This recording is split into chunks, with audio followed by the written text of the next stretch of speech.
الحلقات تحفظني بآيات من القرآن، هي الحلقات تملأ.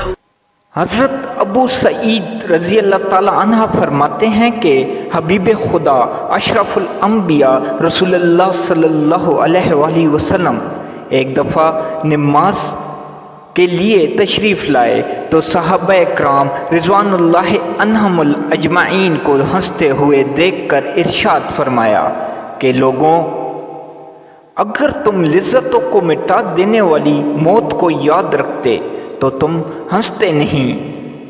لذت کو مٹانے والی اور راحت کو فنا کرنے والی موت کو یاد کیا کرو.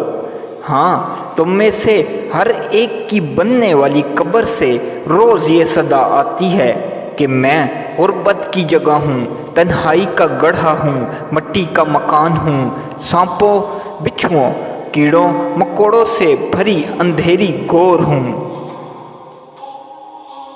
مسلمانوں سنو، جب بندہ مومن دفن کیا جاتا ہے تو قبر اسے خوش آمدید کہتی ہے، مرحبا پکارتی ہے اور کہتی ہے کہ میرے اوپر جتنے لوگ چل رہے ہیں ان سب سے تو ہی میرا زیادہ محبوب تھا.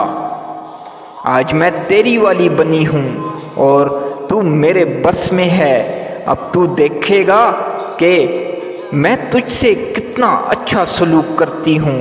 پھر جہاں تک مسلمان میت کی نظر پہنچتی ہے وہاں تک قبر فراخ کر دی جاتی ہے اور جنت کی طرف سے اس کے لیے ایک دروازہ کھول دیا جاتا ہے. اور جب فاجر یا کافر بندہ دفن کیا جاتا ہے تو قبر اسے کہتی ہے، اے برے شخص، نہ میں تجھے خوش آمدید کہوں گی اور نہ مرحبا.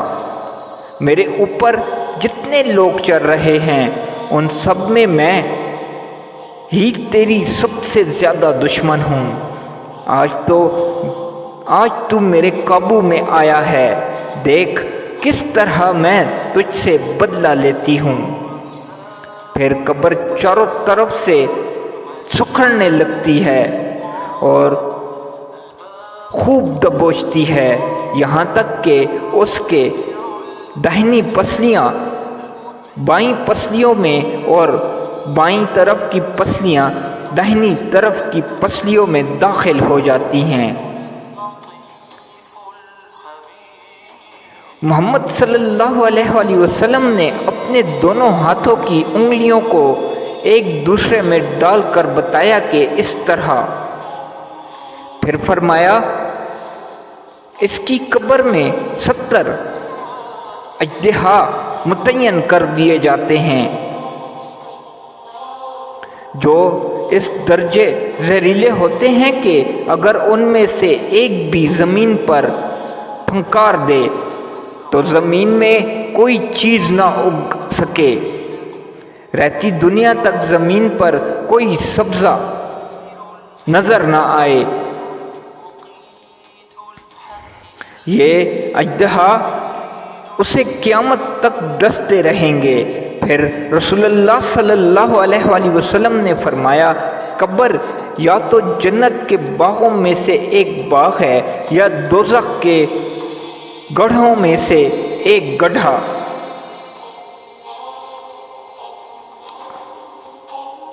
موت کو یاد رکھنے سے انسان کی امید کم اور خواہش نفس کم ہو جاتی ہے.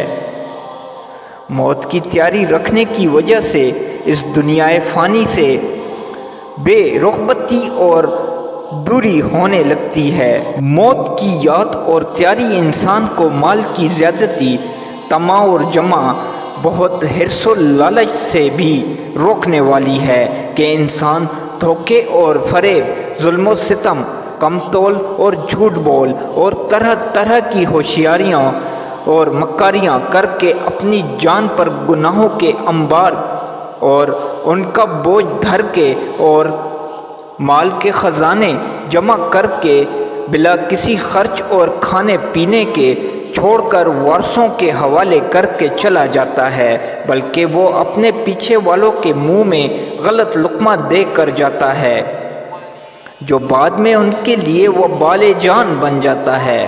لیکن اگر انسان کو موت یاد رہے اور مرنے کے دن کی تیاری کرتا رہے تو وہ ان سب ناجائز اور برے کاموں سے بچ جاتا ہے اور وہ اپنے مال کو اللہ تعالیٰ کی رضا کی راہ میں خرچ کرتا ہے، اور اس طرح اس کا مال بھی پھر آخرت میں ذخیرہ اور مددگار بن جاتا ہے۔